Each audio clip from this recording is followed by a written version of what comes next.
Welcome to the Beyond You podcast, where we have real conversations about healing, trusting yourself again, and building the kind of relationships that actually feel good. I'm Samantha, and if you've ever felt like you're just going through the motions, like you're doing all the right things but still feeling disconnected, you're in the right place. Because here we go beyond the surface, beyond the hurt, beyond the patterns that keep you stuck. So take a deep breath, get comfortable, and let's get into it.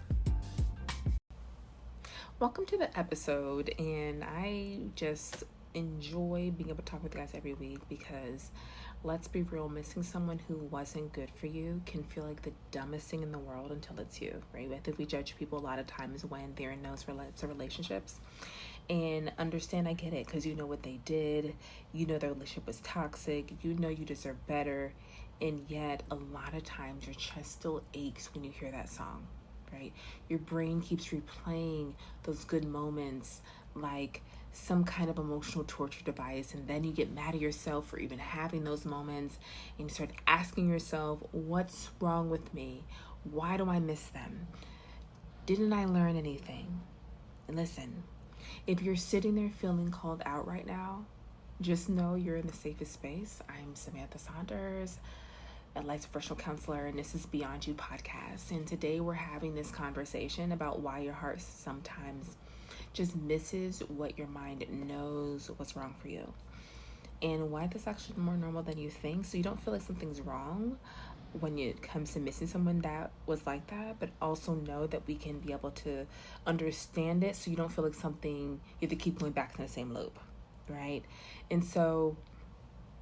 And I know I had clients who had these moments. I even had moments that just have happened to me, because I think a lot of times in these stories that I mentioned, you could be able to hear yourself in these stories, right? And so I was having one of those days before, and I know other clients have this too. The kind where you're feeling proud of your growth, grateful for your peace, maybe in a little smug, right, about how far you've come in your healing journey. And I've had those moments where scrolling through Instagram, just mind my business, and when his story popped up, right, there he was, my ex from years ago, the one who had me walking on eggshells for months, the one who would disappear without explanation and show up like nothing happened, the one who made me sometimes question my own reality because his words never matched his actions. But in this photo, he was laughing at something, and for a split second all I could remember was how that laugh used to make me feel safe, right? How his hand felt. Like I was having these memories of just all the experience that I've had, right? And also in how how chosen I felt during those moments, that just really came to mind. And before I knew it, I was in my car in some random parking lot throwing through kind of old photos. Like, these patterns tend to happen when you just kind of see it, and it reminds you of just what happened in the past. But a lot of times what happens is that our minds want to protect us from not going into the trauma constantly. So we go into just the happy moments, right? But we don't really think about the times there's sleepless nights, or the times where you felt that this person was just hurting you. And a lot of times I felt, when that happened, I felt just embarrassed. Like, even there's times where I'm someone that helps women get into these toxic relationships overall, those narcissistic ones, and get into healthy nourishing spaces.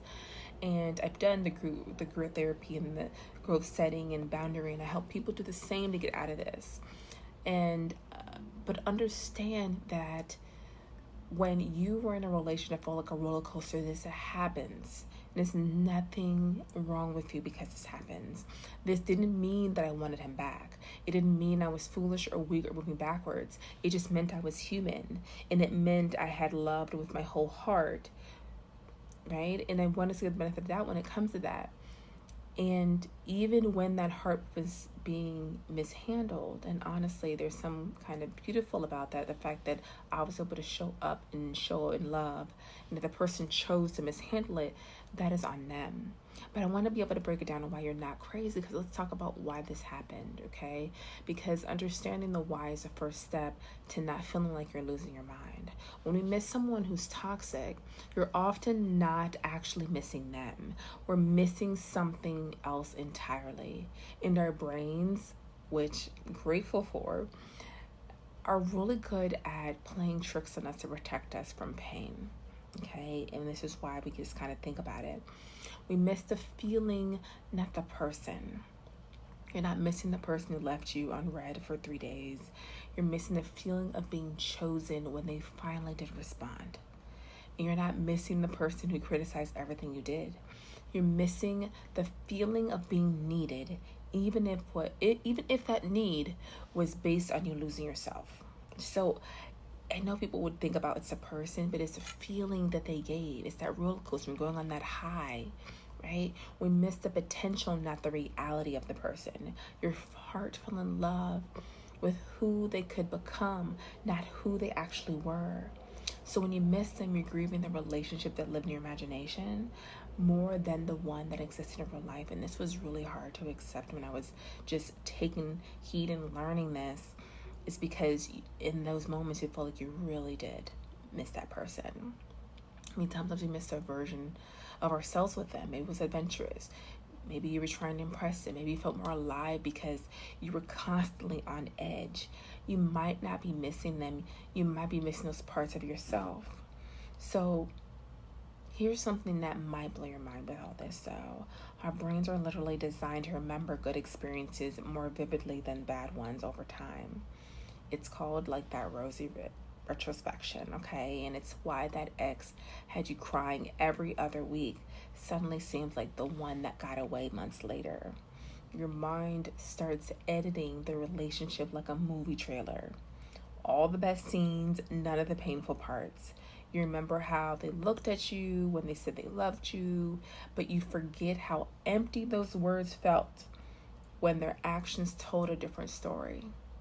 And so know that you're just not alone in that, because I know how hard it can be. And here's something I see, especially in just my women of color.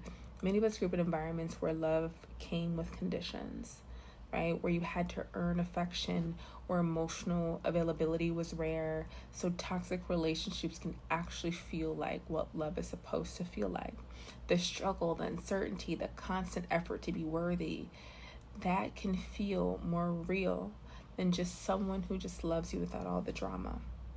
And for those of us who were taught to be understanding, to make excuses for people's behavior, to be patient with people's healing journey, there can be this guilt without walking away. There could be this guilt about walking away, right? Because like maybe we weren't supportive enough, maybe patient enough, loving enough. We'll start to think these things. But I want you to be able to understand compassion doesn't require you to sacrifice your peace. Okay? Understanding someone's pain doesn't mean you have to accept their harmful behavior. And missing someone doesn't mean you made the wrong choice by protecting yourself. And so I think when we take heed in that and just understand that this is not something that is just easy, I just want to kind of break this down so you can realize what is going on within you. And a lot of times we don't realize the stories that we create when we're missing someone who was bad for us, because these stories feel so real in the moment. Maybe you're saying things like, maybe I was too harsh. Maybe they were really trying. Maybe I gave up too easily. Maybe I'm just too picky. Maybe they've changed by now. Maybe I'll never find anyone who made me feel that alive again. Like, we'll say all these things constantly to ourselves to get us back in this loop they had us in. Because I understand that I hear these stories every single day. And I want you to know these aren't truths. These are your heart trying to make sense of the confusion between missing someone and knowing they weren't good for you. And your heart is like that really well-meaning friend who wants to protect you from the pain of accepting that someone you loved couldn't love you the way you deserved. So it creates these alternative explanations to make missing feel justified, right?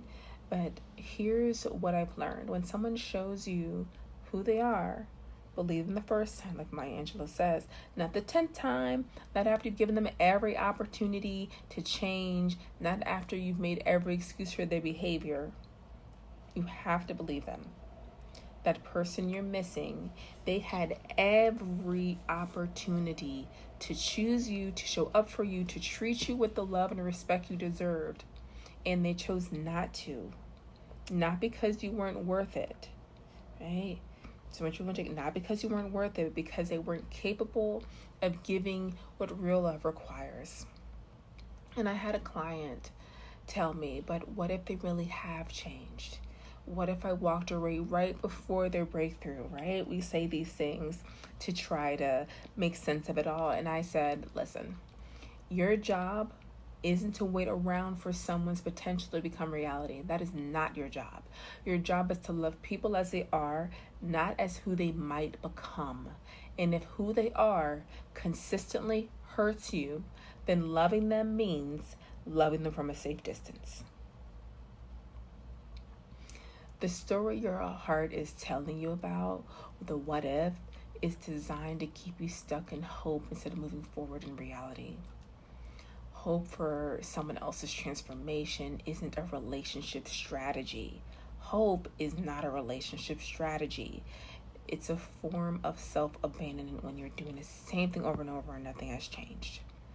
And so understand the mindset shifts that changed everything, right? Because I want you to be able to have these mindset shifts all right here. So here's where we get to the heart of the healing, right? I'm about to share with you the mindset shifts that changed everything for me and for so many women I've worked with, and men too, right? Shift number 1, from I miss them to I miss the feeling. When that wave of longing hits, get curious. What exactly are you missing? Are you missing him? Or are you missing feeling desired? Are you missing her? Or are you missing feeling needed? Are you missing them? Or are you missing the excitement of new love before reality set in? When you can identify the feeling underneath the missing, you can start finding healthier ways to create that feeling in your life. Okay? Shift number 2, from maybe I was wrong to maybe to my experience was valid. Stop second guessing your peace. Stop wondering if you were too sensitive, too demanding, too much. Your experience of that relationship was real. Your feelings are valid. Your experience is valid. Your decision to choose yourself was wise.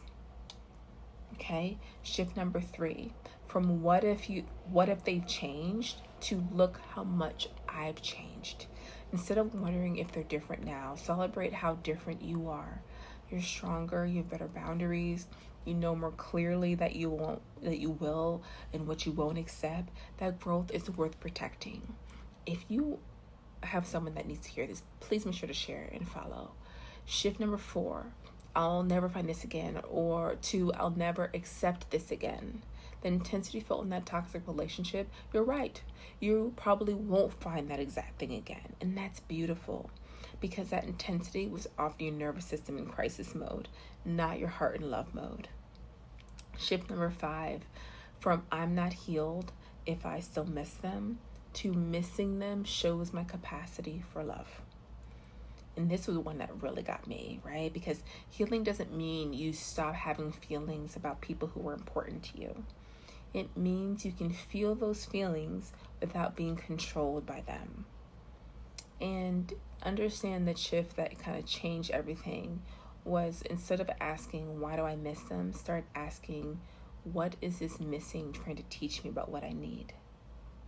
Maybe it's teaching you that you need more excitement in your life. But you can create that through new experiences, not toxic relationships. Maybe it's teaching you that you need to feel chosen, but you can choose yourself first and find people who celebrate that choice. Maybe it's teaching you that you need more passion, but you can channel that into your just purpose your creativity, your growth, whatever just fills you up. When I stopped trying to get my needs met by someone who had already shown me they couldn't meet them, right? And start finding healthy ways to meet them myself. The missing transformed from painful longing into useful information about how to create a more fulfilling life. Like, you can be able to find out what exactly you need to be able to create that for you. So a lot of times you don't realize when missing starts to become just dangerous. Now, I need to have an honest conversation about when missing someone crosses a line from normal human emotion to something that might be keeping you stuck. Because missing becomes dangerous when it starts driving your decisions.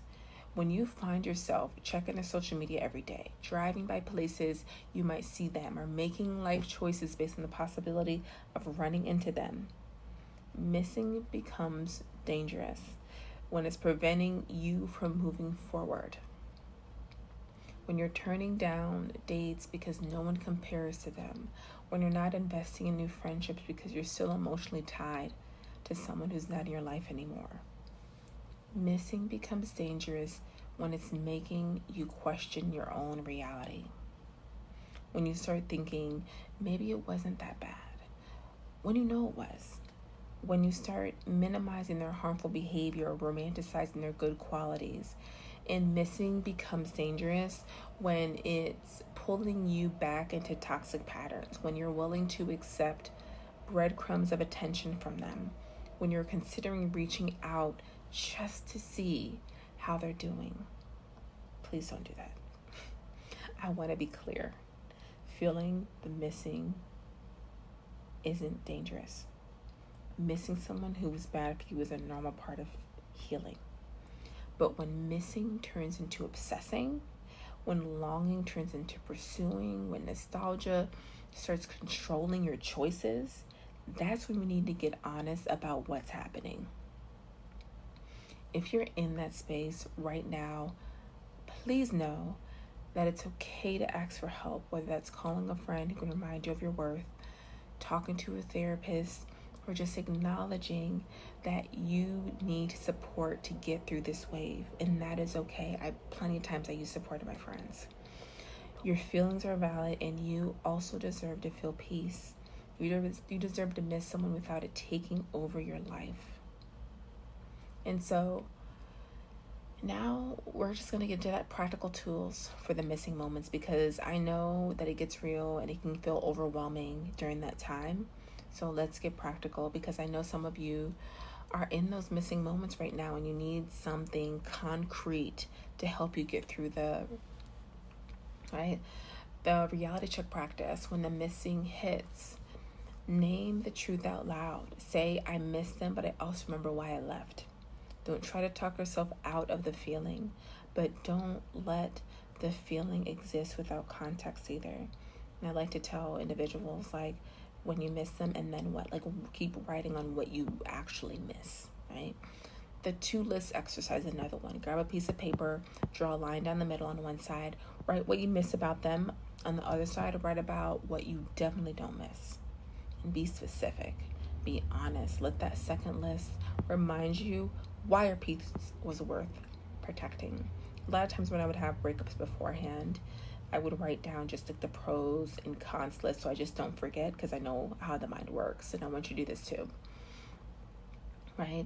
Because I want you to redirect entry somewhere else. So a lot of times we can be able to go for a walk. When that energy starts to come, you got to do something. Like, the energy has to be released in some way, because moving your body will shift your energy.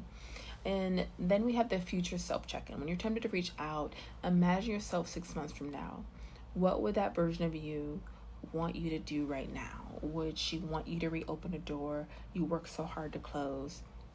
Then the gratitude flip. This might sound strange, but try thanking them in your mind. I know, hear me out. Not to their face, okay? For showing you what you don't want in love. Thank them for helping you discover your non-negotiables. Gratitude can transform that pain into feel like a wisdom.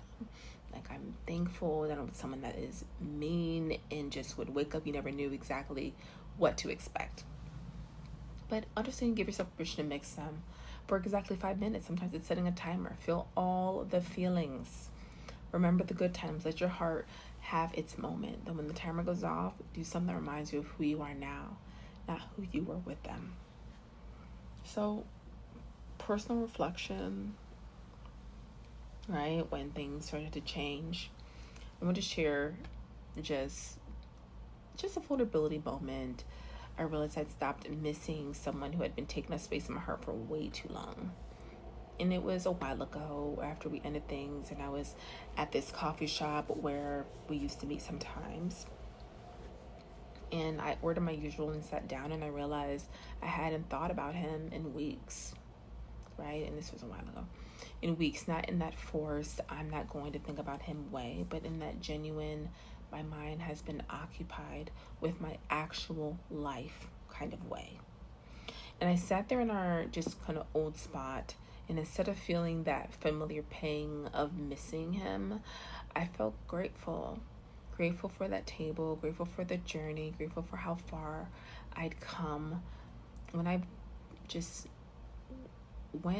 done this work for myself, I realized that sometimes I wasn't actually missing them. I was missing a feeling of connection, excitement, and that being chosen. And when I started giving those feelings to myself, the missing started to fade.